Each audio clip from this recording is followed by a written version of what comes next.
నమస్తే అండి.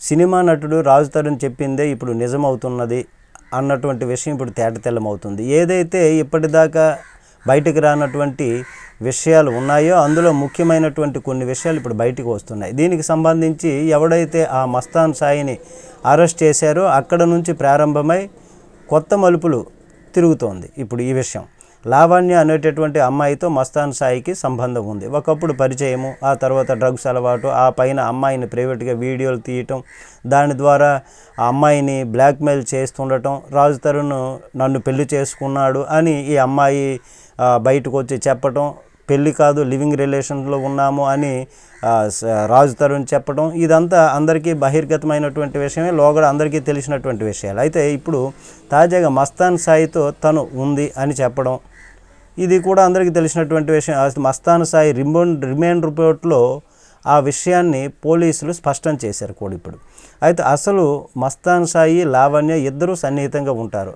ఆ సాన్నిహిత్యాన్ని అలుసుగా తీసుకొని వాడు ఆ అమ్మాయిని వీడియోలు తీసి ఇంకా ఇలా వందలాది మంది అమ్మాయిలకు డ్రగ్స్ అలవాటు చేయించి వారిని ప్రైవేట్ వీడియోలు తీసి, దీనికి కొంతమంది వీడికి సహకరించి ఉండాలి అమ్మాయిలు, అందులో ఉన్నటువంటి కొందరు అలా సహకరిస్తేనే ఇదంతా చేయగలుగుతాడు.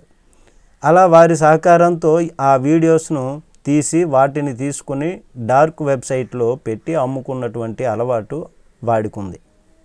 అలాంటి వాడితో తిరిగినటువంటి అమ్మాయితో వచ్చినటువంటి వివాదం ఇది.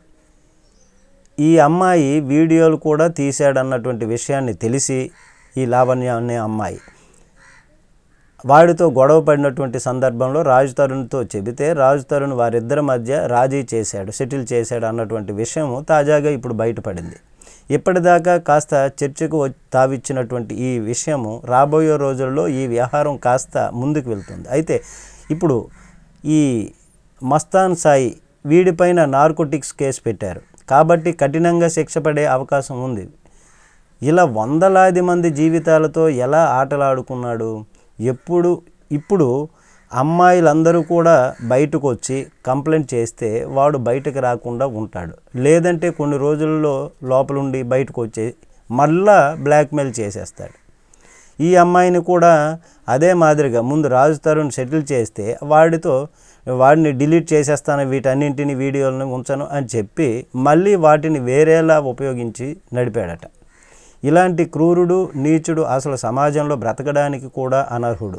ఆడపిల్లల మానాలతో జీవితాలతో ఆటలాడుకున్నటువంటి రాక్షసుడు, నీచుడు, సమాజంలో బ్రతకడానికి ఇట్లాంటి వాడు అనర్హుడు. ఇట్లాంటి వాడిని ఏమీ చేయకపోతే ఇంకా ఇట్లాంటి వాళ్ళు ఎందరో తయారైపోతారు.